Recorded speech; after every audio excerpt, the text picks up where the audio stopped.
सलाम, नमस्ते, सत श्री अकाल। मैं हूं रजा और आप देख रहे हैं रजा ग्राफी का इंटरनेशनल प्राइम टाइम रिपोर्ट। एक ऐसी रिपोर्ट जिस रिपोर्ट के अंदर रोज आपको मैं बताता हूं दुनिया की वो खबरें जो आपको कहीं और देखने और सुनने को नहीं मिलेंगी, वो भी सबूत के साथ, वो भी ऐसी भाषा में कि दिमाग और दिल पर जोर डालने की जरूरत भी नहीं पड़ेगी। आसान जबान में सुनिए, समझिए और इसको शेयर कर दिया कीजिए। दोस्तों, आपको बताऊं सबसे बड़ी खबर आज की है, अमेरिका का राज खुल गया है, अमेरिका का भांडा फूट गया है। America balloon balloon balloon balloon, चीन का गुब्बारा, चीन का जासूसी गुब्बारा, इसका शोर मचाकर एक खतरनाक सच छुपा रहा था। चीन का नाम लेकर वो अपनी बकैतियां छुपा रहा था, अपनी गंदगी छुपा रहा था। बड़ी खबर यह है कि 3 फरवरी को अमेरिका का एक इलाका है ओहायो, उस ओहायो से अमेरिका की एक ट्रेन काफी तेजी से मालगाड़ी दे दनादन चुकुर चुकुर चुकुर चुकुर गुजर रही थी, जिस मालगाड़ी के कई डब्बों में एक खतरनाक केमिकल था।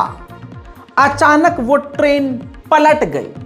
उस ट्रेन के पलटने का सबूत ये है। जी हाँ मेरे दोस्तों, इस पलटी हुई ट्रेन और ट्रेन के डब्बों को देखिए, हालत क्या है।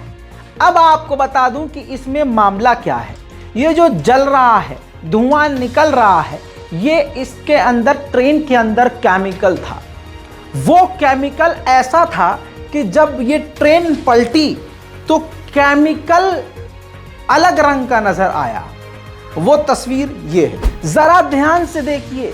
पीला और ऐसा जैसे कि हरा और पीला मिक्स रंग का धुआं, कभी एकदम डार्क दिख रहा था, कभी लाल दिख रहा था। खौफनाक था, ये कोई एनिमेशन लग रहा था, हॉलीवुड का कोई सीन लग रहा था। लेकिन नहीं दोस्तों, ये केमिकल बॉम्ब था।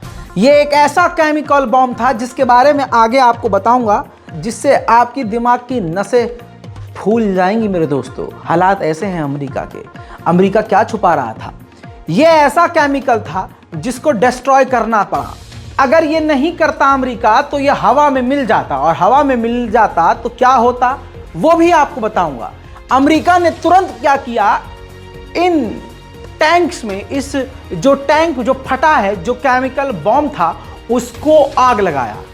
और उसके आग लगने से जो धमाका हुआ, ये देखिए। ऐसा धमाका अमेरिका के इतिहास में, अमेरिका के अंदर पहली बार देखा गया। हॉरिफाइंग फुटेज था भाई साहब। ईस्ट फलस्तीन ओहायो, जी हां, फलस्तीन नाम की जगह, यह भी जनरल नॉलेज में आपके अपडेट हो रहा है आज। फलस्तीन नाम की जगह खुद अमेरिका में भी है, जो कि ओहायो के इलाके में है। ऐसा धमाका, और आपको आसमान दिखा देता हूं।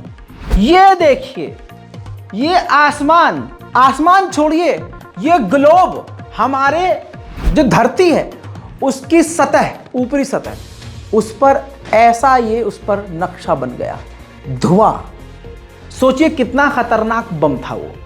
अब इस बम के बारे में आपको जानकारी दूं। ये एक ऐसा केमिकल था, ये एक ऐसा एक बम भी था जिसको वर्ल्ड वॉर 1 में इस्तेमाल किया गया था। अब आप सोचेंगे इसका काम क्या है। दोस्तों, जब ये ट्रेन पलटी ओहायो के इलाके में, अमेरिका ने अपने उस इलाके के अमेरिकी लोगों से कह दिया कि 3-3.5 किलोमीटर इलाके से दूर चले जाओ, क्योंकि हवा में ये केमिकल मिल गया था। और उस केमिकल के मिलने के बाद हुआ क्या, ये तस्वीरें देखिए। आसपास के जो जानवर थे मारे गए, चूहे, मछलियां हजारों लाखों की तादाद में मारी गई, परिंदे जमीन पर पाए गए। मैं आपको सारी तस्वीर नहीं दिखा सकता इस धमाके की वजह से, सारी तस्वीरें तो मैं आपको बार बार बोल रहा हूं नहीं दिखा सकता, लेकिन इस धमाके की वजह से आसपास के चरिंद और परिंद मर गए। इसी वजह से अमेरिका ने अमेरिकियों से कहा कि 3 से 4 किलोमीटर दूर चले जाओ। लगभग 5 से 6 हजार लोगों को उन इलाके से, अपने घरों से उनको दूर होना पड़ा। अमेरिका इधर गुब्बारा गुब्बारा चिल्लाकर हफ्ते भर से इस खबर को छुपा रहा था। दोस्तों, अभी तक इस पर अमेरिका शांत है, खामोश है, चुप है। लेकिन सवाल यह है कि जो अमेरिका ईरान, रशिया, चाइना और दूसरे देशों पर इल्ज़ाम लगाता है कि ये केमिकल बॉम्ब बना रहे हैं, बायोलॉजिकल वेपन बना रहे हैं, ऐसा ख़तरनाक भारी भरकम तादाद में केमिकल लेके अमेरिका जा कहाँ रहा था? क्या साजिश कर रहा है? क्या बना रहा है किसी में दम पूछने का? नहीं कोई पूछेगा। दोस्तों सीधा चलते हैं पाकिस्तान अमेरिका से लेकर आपको सीधा, बिना वीज़ा बिना पासपोर्ट। रज़ा गराफी आपको दुनिया भर ऐसे ही बिना वीज़ा के घुमाएगा। बस हमारे चैनल को सब्सक्राइब कर लीजिए। मेरे दोस्तों पाकिस्तान के हालात इतने गिर चुके हैं, इतने ख़तरनाक हो चुके हैं कि पाकिस्तान का साथ उसका साथी चाइना भी लगभग छोड़ ही रहा है।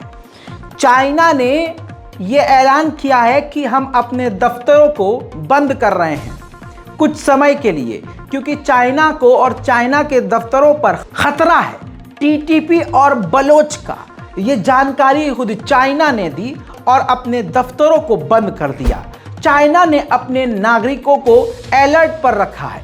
पाकिस्तान अब चीन के लिए सुरक्षित नहीं है, ये बात क्लियर है। लेकिन यहाँ एक बात ऐड करना चाहूँगा, हालात तो इतने ख़राब हैं पाकिस्तान के कि खुद पाकिस्तान अब पाकिस्तानियों के लिए सुरक्षित नहीं है। जो भी आतंकवादियों की हाँ में हाँ मिलाए वो सही है, और जो आतंकवाद के खिलाफ बोले वो जीने के काबिल नहीं है। पाकिस्तान के पास न्यूक्लियर बॉम्ब कुछ हद से ज़्यादा ही हैं। इसी बीच में आज पाकिस्तान पहुंचेंगे न्यूक्लियर पर ध्यान रखने वाले, नज़र रखने वाले संगठन IAEA के चीफ।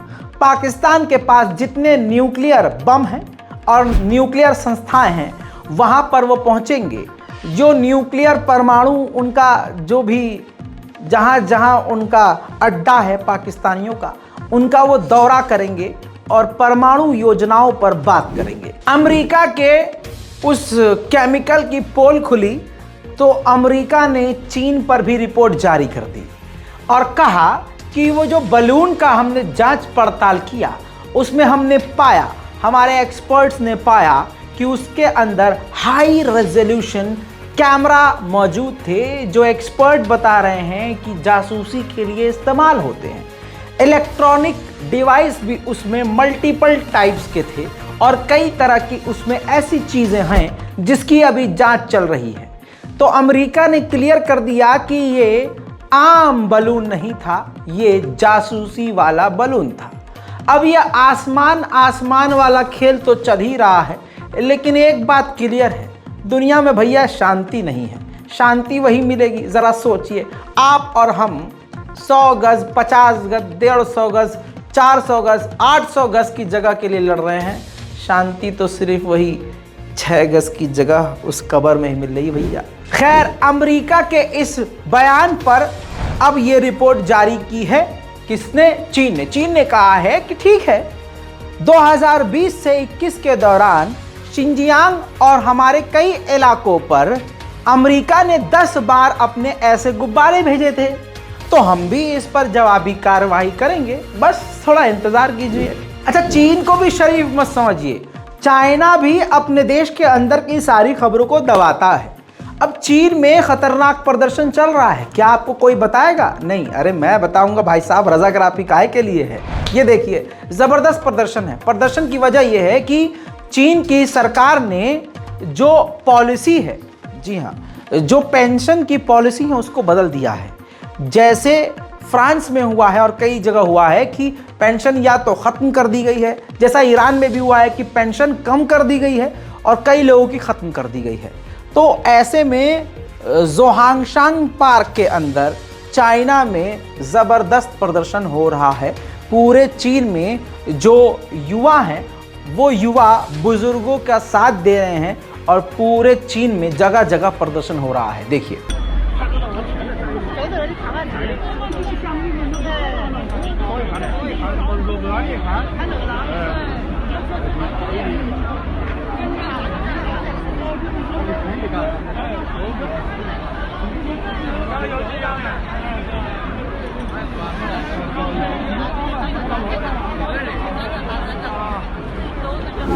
कुछ वक्त पहले अमेरिका में सैकड़ों फ्लाइट कैंसिल हो गई थी क्योंकि टेक्निकल प्रॉब्लम थी। अब अमेरिका के बाद जर्मनी की सैकड़ों फ्लाइट्स कैंसिल हो गई। वहाँ भी यही कहा जा रहा है कि टेक्निकल सिस्टम में कुछ एरर आ गया था, जिसकी वजह से ये सारी फ्लाइटों को रद्द करना पड़ा। दोस्तों, ब्रिक्स के बारे में आपको पहले बता चुका हूँ। ब्रिक्स के अंदर ये देखिए, ब्रिक्स का लोगो है। ब्रिक्स के अंदर इंडिया है, चाइना है, रशिया है, ब्राज़ील और साउथ अफ्रीका है। मेरे दोस्तों, आपको बता दूं कि इसको बढ़ाने का फैसला लिया है इस संगठन ने। तो पहले से ही खुद अपना नाम ईरान ने पेश कर दिया है कि हम इसमें शामिल होना चाहते हैं, लेकिन ईरान ने अपना खुद नाम पेश किया है और सऊदी अरब ने भी अपना नाम पेश किया है कि हम ब्रिक्स में शामिल होना चाहते हैं। ब्रिक्स के अंदर जो मेन देश हैं, भारत है, रशिया है, चाइना है। ये 3 देशों का बोलबाला है और ये तीनों देश काफ़ी अच्छे हैं। ये तीनों देश सऊदी अरब और ईरान के सहयोगी हैं, अच्छे मित्र हैं। ऐसे में ये पूरी उम्मीद 90% है सऊदी अरब और ईरान इसमें शामिल हो सकते हैं। आपको क्या लगता है? अपनी राय कमेंट में ज़रूर लिखिए और आपकी इस इंटरनेशनल प्राइम टाइम की रिपोर्ट पर क्या कहना है नीचे कमेंट ज़रूर कीजिए। मैं खुद वो सारे कमेंट्स पढ़ता हूँ और काम ही क्या है मेरा है, आपको खबर देता हूँ और आपकी खबर कमेंट में लेता हूँ। जय हिंद।